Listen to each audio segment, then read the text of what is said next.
मुसिफ जोहार देख रहे हैं आप अपने मेजबान रहीम अहमद खान के साथ। नजर डालेंगे रियासत झारखंड की तमाम बड़ी खबरों पर। आगाज हेडलाइंस के साथ।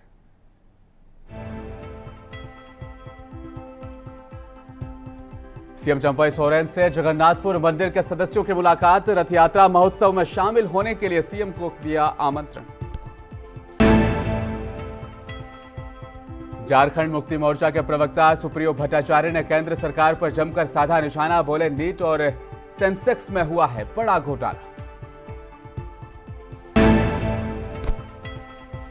तेनुघाट थाना पेटरवार में बकरीद को लेकर शांति समिति की अहम बैठक। शांतिपूर्ण ढंग से त्योहार मनाने की अपील।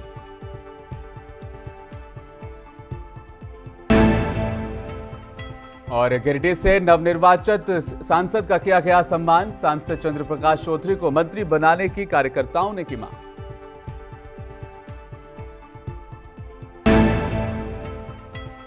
और कुवैत के अग्निकांड में मृत अली हुसैन का शव पहुंचा रांची। झारखंड सरकार ने दी 5 लाख रुपए की सहायता राशि।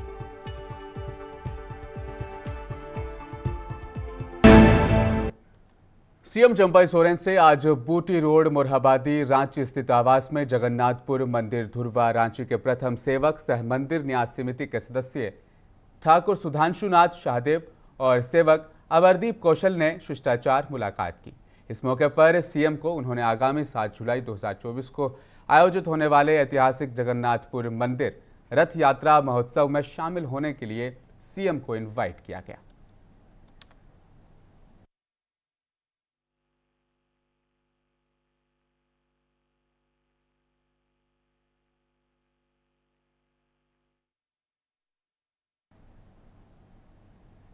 वहीं दूसरी तरफ सीएम चंपई सोरेन से आज बूटी रोड मोरहाबादी रांची स्थित आवास में जेब2 टाटी सिल्वे रांची के कमांडेंट सरोजनी लकड़ा ने भी मुलाकात की है।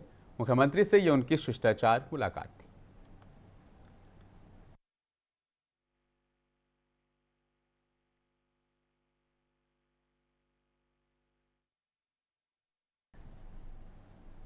और झारखंड मुक्ति मोर्चा के प्रवक्ता सह केंद्रीय महासचिव सुप्रियो भट्टाचार्य ने आज एक प्रेस कॉन्फ्रेंस के दौरान कहा कि पिछले 4 जून को देश में जब चुनावी नतीजे का इंतजार चल रहा था, उसी दिन नीट के रिजल्ट भी निकाले गए थे, जिसमें 23 लाख से ज्यादा बच्चे शामिल थे। नीट के इस नतीजे में चौंकाने वाली बात यह कि कई छात्रों को 720 में से 720 नंबर हासिल हुए हैं, साथ ही 719 भी मिले हैं। अब इसका राज खुला तो पूरा देश दंग रह गया। जामू में प्रवक्ता ने कहा कि दक्षिण बिहार, राजस्थान और गुजरात, जहां पर एनडीए की सरकार है, पेपर लीक मामले में कई लोगों की गिरफ्तारी भी अमल में आई थी। भट्टाचार्य ने कहा कि केंद्र की भाजपा सरकार छात्रों के भविष्य के साथ खिलवाड़ कर रही है और अपना हित साधने का काम कर रही है। पेपर लीक, नीट के पेपर लीक और सेंसेक्स घोटाले को लेकर भी उन्होंने कड़े इल्जाम लगाए।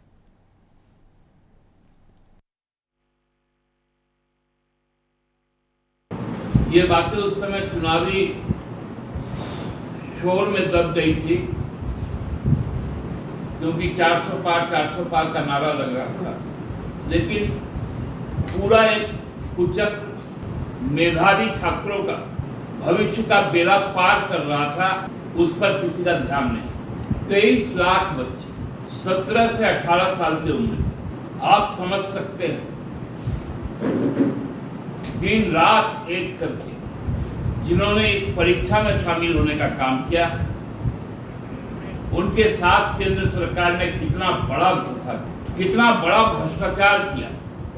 उनका पहला भ्रष्टाचार 4 तारीख को ही 2 बार सामने आया। एक जब सेंसेक्स लुढ़का 30 लाख करोड़ रुपए का बाजार का भ्रष्टाचार। और रांची के अली हुसैन की कुवैत की बहुमंजिला इमारत में जलकर वहां पर मौत हो गई। उनका शव आज रांची पहुंचा। उनके भाई के पहुंचने के बाद डोरंडा कब्रिस्तान में उन्हें मिट्टी दी जाएगी। रांची के हिंदपीढ़ी निजाम नगर मक्का मस्जिद के समीप रहने वाले अली हुसैन का शव आज रांची पहुंचा। जैसे ही शव को बाहर लाया गया, उनके पिता और अन्य परिजनों की आंखें नम हो गई। अली हुसैन के परिजन पहले से एयरपोर्ट पर उसके शव के आने का इंतजार कर रहे थे। अली के परिजनों ने बताया कि उनके भाई आदिल हुसैन भी मक्का से लौट आए हैं, वह अभी दिल्ली में है। इंडिगो की अगली फ्लाइट से वह भी रांची पहुंचने वाले। उनके आने के बाद डोरंडा कब्रिस्तान में उन्हें सुपुर्द खाक किया जाएगा। रांची के उपायुक्त राहुल सिन्हा ने एयरपोर्ट पर जाकर अली के परिजनों को 5 लाख रुपए का चेक भी सौंपा। उनका गया हुआ मिनिमम 15 से 18 दिन हुआ है और हम लोग को मतलब इंस्टाग्राम से पता चला कि ऐसा घटना घटा है। तो हम लोग वो 1:30 बजे के आसपास हमेशा कॉल करते थे रात में, तो हम लोग इंतज़ार कर रहे थे कि कॉल आएगा, लेकिन 2-3 बज गया, उस टाइम तक कोई कॉल नहीं आया। नेक्स्ट मॉर्निंग हम लोग को पता चला कि उनका भी लिस्ट में जो घटना हुआ है उसमें उनका भी नाम है। फिर हमारे कुछ जान पहचान थे, अगल बगल ही थे कुवैत के, तो उन लोगों को भी जानकारी के लिए, तो फिर हम लोग को लास्ट में कंफर्म हुआ कि हाँ मेरे भाई भी उसमें शामिल हैं। बिजली और पानी की सप्लाई की लचर व्यवस्था के विरोध में आज भारतीय जनता युवा मोर्चा रांची महानगर ने हरमू चौक पर सीएम चंपई सोरेन का पुतला फूंककर अपना गुस्सा जाहिर किया। युवा मोर्चा कार्यकर्ताओं का कहना था कि बिजली की आपूर्ति में लापरवाही की वजह से आम जनजीवन अस्त व्यस्त है। अगर राज्य सरकार मूलभूत सुविधाएं भी नागरिकों को प्रदान नहीं कर सकती तो उन्हें सरकार में बने रहने का कोई हक नहीं। वहीं मौके पर मौजूद कार्यक्रम का नेतृत्व कर रहे भारतीय जनता युवा मोर्चा के प्रदेश अध्यक्ष शशांक राज ने सरकार को चेतावनी दी कि अगर 7 दिनों के अंदर बिजली व्यवस्था सुचारू रूप से बहाल नहीं होती है तो 7 दिनों के बाद भारतीय जनता युवा मोर्चा को मजबूरन बिजली विभाग के दफ्तरों की तालाबंदी करनी होगी। इस मौके पर भारतीय जनता पार्टी के पूर्व जिला अध्यक्ष के गुप्ता, युवा मोर्चा रांची महानगर के महामंत्री सचिन, वहीं मीडिया प्रभारी अध्यक्ष पल्लव और उनके साथ कई कार्यकर्ता मौजूद रहे।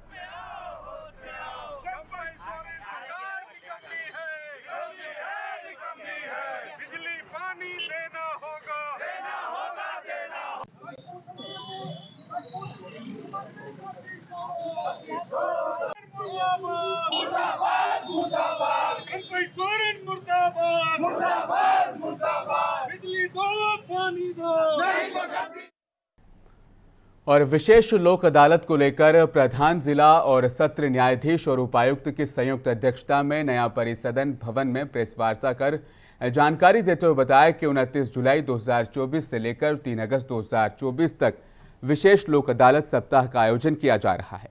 इस दौरान आपसी सहमति और समझौते के आधार पर मामलों का निष्पादन किया जाएगा। उन्होंने संबंधित पक्षकारों से अपील करते हुए कहा कि सुनहरे अवसर का फायदा उठाकर अपने मामलों का निपटारा करवाएं। निपटारे के लिए इच्छुक पक्षकारगण जिला विधिक सेवा प्राधिकार गिरिडीह और राज्य विधिक सेवा प्राधिकार और अपने नजदीकी विधिक सेवा सहायता केंद्र में संपर्क कायम करें और मामलों के निपटारे की इस प्रक्रिया में इस तरीके से वो शामिल हो सकते हैं। साथ ही वर्चुअल तरीके से भी इसमें शामिल हो सकते हैं। जून को निर्धारित किया गया है और राष्ट्रीय लोक अदालत 13 जुलाई को निर्धारित किया गया है। इस बीच 29 जुलाई से 3 अगस्त तक सुप्रीम कोर्ट के द्वारा भी एक लोक अदालत का आयोजन किया जा रहा है, जिसमें बहुत सारे केसेस को आइडेंटिफाई करके भेजा गया है हर एक जिला में, हर एक राज्य में। हमारे गिरिडीह में भी 3 मामला अभी तक पहचान किया गया है। तो इन सभी लोक अदालत के लिए ही ये प्रयास है हम लोगों का कि ज़्यादा से ज़्यादा लोगों को इसका लाभ मिल सके। ऑनरेबल नालसा और ऑनरेबल झालसा के निमित्त हम लोग डिस्ट्रिक्ट लेवल पे डालसा के विभिन्न कार्यक्रम करते हैं। उसी में एक बहुत ही महत्वपूर्ण कार्यक्रम है लोक अदालत, जो कि नियमित अंतराल से होता है। इसी के तहत हम लोग 29 जून को रेवेन्यू रिलेटेड स्पेशल लोक अदालत का आयोजन कर रहे हैं। 13 जुलाई को अन्य सभी जो मामले हैं जो कि समझौता के प्रकार के हैं, उसका सुलह और समझौता जो विभिन्न पार्टीज जो हैं, चाहे वो हमारे डिपार्टमेंट से और जो प्राइवेट पर्सन है या अन्य ऑर्गेनाइजेशन, उनके बीच ये मामला टेकअप किया जाएगा। और जो तीसरा है जो ऑनरेबल सुप्रीम कोर्ट के और डुमरी के एक निजी होटल में गिरिडीह संसदीय इलाके से नवनिर्वाचित सांसद चंद्र प्रकाश चौधरी का सम्मान समारोह आयोजन किया गया, जिसमें कार्यकर्ताओं ने उनका स्वागत सम्मान किया। साथ ही केंद्र सरकार से कैबिनेट मंत्रिमंडल में उन्हें मंत्री बनाए जाने की मांग भी की। कार्यकर्ताओं का कहना था कि चंद्र प्रकाश चौधरी दूसरी बार गिरिडीह लोकसभा सीट से सांसद चुने गए। इसको लेकर लोगों ने केंद्र की मोदी सरकार से उन्हें मंत्रिमंडल में जगह देने की मांग की। वहीं सम्मान समारोह के दौरान सांसद ने कहा कि पिछली बार की जीत के अंतराल और इस बार की जीत के अंतराल में काफ़ी अंतर देखा गया, जिसको लेकर उन्होंने कार्यकर्ताओं से एक समीक्षात्मक बैठक रखने की बात कही, जबकि एनडीए कार्यकर्ताओं से इसके बारे में रिपोर्ट भी मांगी गई। विधानसभा स्तर पर सभी एनडीए के सभी पदाधिकारियों के साथ बैठकर हम लोग यह स्वागत समारोह है और स्वागत समारोह के साथ साथ हम लोग भावी कार्यक्रम का भी हम लोग तय कर रहे हैं। चुनाव में जो कुछ कमियाँ रही है उसका भी हम लोग समीक्षात्मक बैठक करने का आदेश दिया गया कि पंचायत स्तर पर सभी लोग समीक्षा करें। वहीं पिछले कुछ दिनों से सीसीएल कथारा प्रक्षेत्र के जारंगडी परियोजना से प्रबंधन और कोलियरी के मशीनों को बाहर भेजने से रोकने के लिए सीसीएल प्रबंधन और मजदूर यूनियन आमने सामने नजर आ रही है। इसको लेकर संयुक्त ट्रेड यूनियन द्वारा अनेकों बैठकें की गई। सीसीएल कथारा जीएम दफ्तर के बाहर धरना प्रदर्शन दिया गया, ज्ञापन भी सौंपा गया, मगर सीसीएल प्रबंधन मशीनों को लगातार भेजने पर अड़ी हुई है। इसी मामले को लेकर आज जारंगडी खुले मैदान कैंटीन परिसर में संयुक्त मोर्चा द्वारा मीटिंग रखी गई। सभा का भी आयोजन किया गया, जिसकी अध्यक्षता राजकुमार मंडल और संचालन निजाम अंसारी द्वारा किया गया। इस बैठक में सभी श्रमिक संगठन के प्रतिनिधियों के अलावा सैकड़ों की तादाद में जारंगडी कोलियरी में कार्यरत मजदूर और कर्मचारी शामिल थे और अहम फैसले इस बैठक में लिए गए।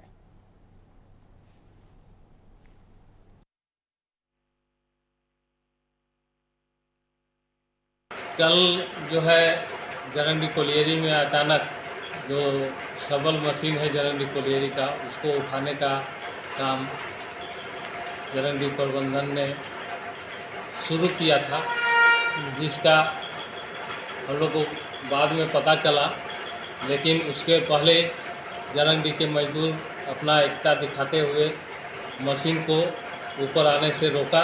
इससे पता चलता है कि यहाँ जारंगडी के मजदूर अपना एकता बनाए हुए हैं।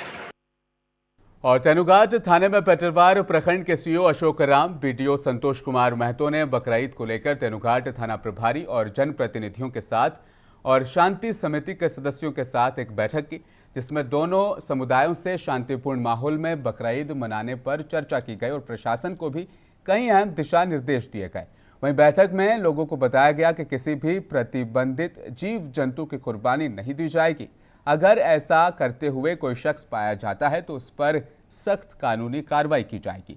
जबकि बैठक में बकरीद के दौरान मुस्लिम समुदाय के लोगों से पर्दे में रहकर भी कुर्बानी देने की अपील की गई और कहा गया कि इस दौरान कुर्बानी का वीडियो बनाकर किसी भी सोशल मीडिया प्लेटफॉर्म पर नहीं डालें, लोगों की भावनाओं को ठेस नहीं पहुंचाए।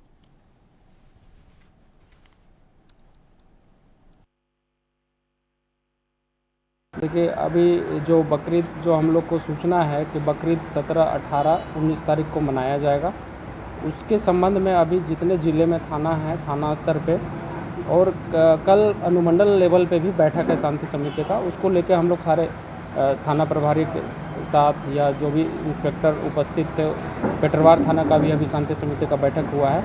उसमें कुछ दिशा निर्देश है या कुछ इनपुट्स आ रहे हैं लोगों के द्वारा, कुछ जो भी समस्या है उसको हम लोग सुनते हुए बकरीद कैसे शांतिपूर्ण तरीके से without any law and order का जो भी है समस्या होते हुए कैसे शांति तरीके से बनेगा, उसमें सारे लोगों का जो भी जनप्रतिनिधि थे या शांति समिति के मेंबर थे उनके साथ एक बैठक किया गया है। और इसमें कुछ है कि जो त्यौहार हैं अपने अच्छे से लोग मनाएं। कुछ निर्देश दिया गया है कि जैसे जो भी बकरीद के समय जो कुर्बानी होती है उसको जो भी वेस्ट मटेरियल है उसको सही से डिस्पोज करें, ठीक है। ब्लड वगैरह है उसको अपने अपने घर के अंदर सीमित रखें। और जो टाइमिंग है नमाज अदा करने का, जैसा जो उपस्थित थे गणमान्य उनके द्वारा बताया कि 7 से 8:30 के बीच में 17 तारीख को नमाज है, तो टाइम का शेड्यूल फॉलो करते हुए शांति तरीके से भाईचारा के साथ हमारा बकरीद मने, इसी को लेकर। और पाकुड़ के नगर थाने में अनुमंडल पदाधिकारी प्रवीण के रकेटा की अध्यक्षता में बकरीद पर्व को लेकर भी शांति समिति की बैठक हुई। बैठक में अनुमंडल पदाधिकारी ने शांति समिति के सदस्यों के साथ बकरीद पर्व को लेकर उनके सुझाव और उनकी बातों को सुना। एसडीओ ने कहा कि पाकुड़ की पहचान यहाँ के भाईचारे और आपसी सौहार्द के रूप में पाकुड़ की पहचान की जाती है। बकरीद का त्यौहार पूरे जिले में शांतिपूर्ण तरीके से संपन्न हो सके, इसके लिए जिला प्रशासन अलर्ट पर है। पर्व को लेकर सभी समुदाय के लोगों के साथ बैठक कर शांतिपूर्ण ढंग से त्यौहार मनाने की अपील की गई।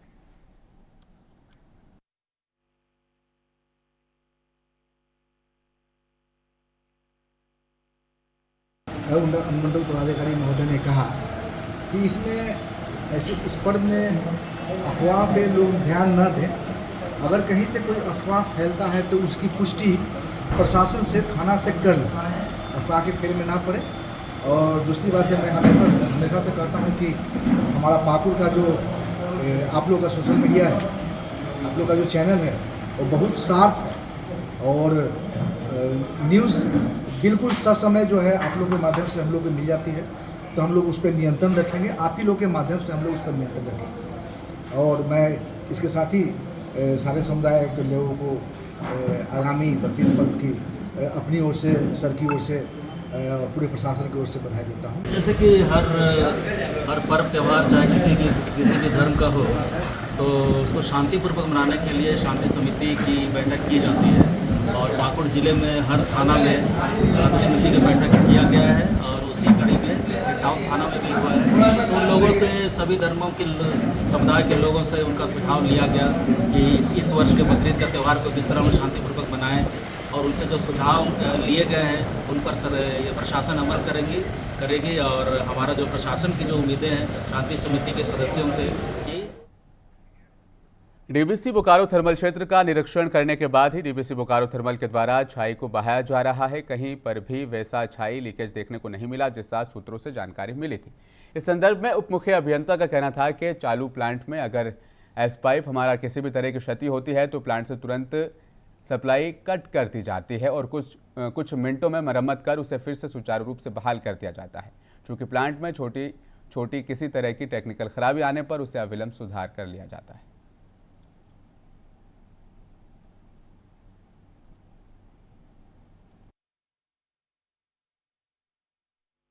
हम लोग को 5 लाइन रहता है, एस लाइन। वो एस लाइन में एक लाइन चलता है। कभी भी छोटा मोटा थोड़ा एक तो लीकेज होता है, तुरंत हम लोग बंद कर देता है इमीडिएटली, सेकेंड लाइन चला के उसको अटेंड कर देता है। और इसमें कुछ ये जो न्यूज़ है ये सब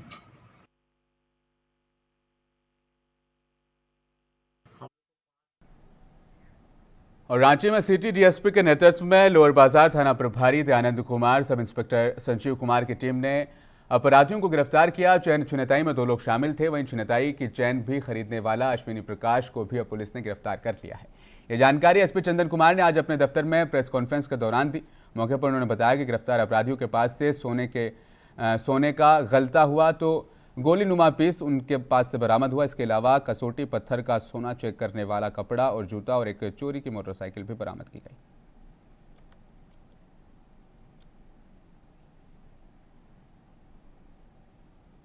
सेंट टेविटा अस्पताल के पास में एक चैन छिनती हुई थी एक महिला से। उसके इन्वेस्टिगेशन को जो है डीएसपी सिटी और थाना प्रभारी लोअर बाजार और जो है लोअर बाजार थाने के पदाधिकारी संजीव और अन्य पदाधिकारी काफ़ी मेहनत कर रहे थे। अल्टीमेटली रिजल्ट मिला, केस का उद्भेदन हुआ और जो अपराधी है वो पकड़ा गया।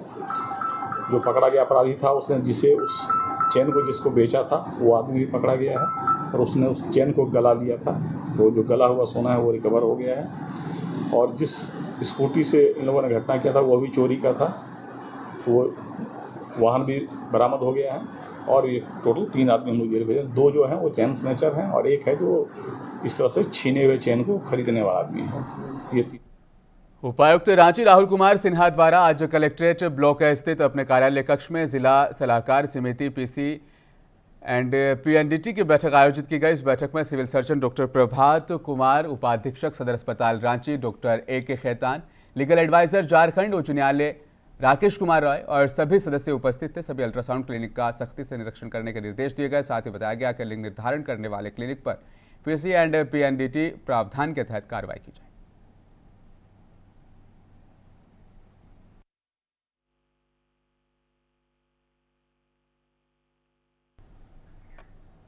वही राजधानी रांची में पुलिस ने साइबर अपराध के खिलाफ बड़ी कामयाबी हासिल की है। साइबर अपराध में संलिप्त 4 अपराधियों को लैपटॉप, मोबाइल, एटीएम समेत गिरफ्तार कर लिया गया है। सूचना रांची के एसपी चंदन कुमार सिन्हा ने आज अपने दफ्तर में प्रेस कॉन्फ्रेंस के दौरान दी। एसपी चंदन कुमार सिन्हा ने बताया कि इन लोगों की कोशिश झारखंड में अपना नेटवर्क कायम करने की थी, जिसे रांची पुलिस ने नाकाम कर दिया है।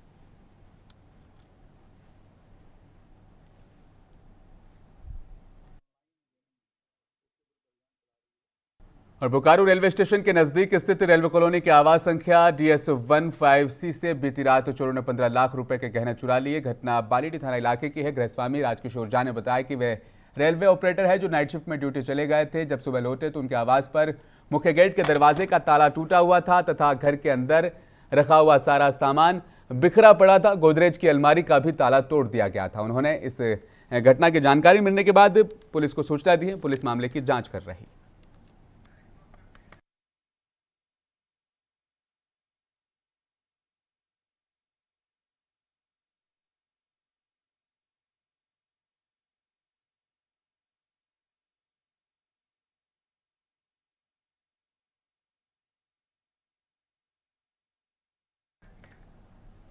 और आखिर में एक बार फिर नजर डालेंगे हेडलाइंस पर।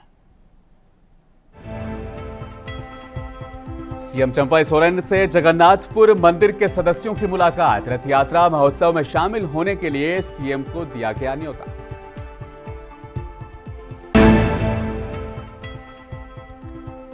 झारखंड मुक्ति मोर्चा प्रवक्ता सुप्रियो भट्टाचार्य ने केंद्र सरकार पर जमकर साधा निशाना। बोले नीट और सेंसेक्स में हुआ है बड़ा घोटाला। तेनुघाट थाना पेटरवार में बकरीद को लेकर शांति समिति की खास बैठक। शांतिपूर्ण ढंग से त्योहार मनाने की अपील।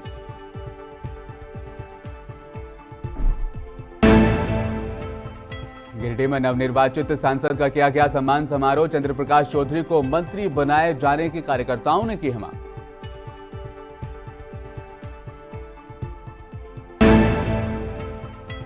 कुवैत के अग्निकांड में मृत अली हुसैन का शव पहुंचा रांची। झारखंड सरकार ने दी 5 लाख रुपए की सहायता राशि।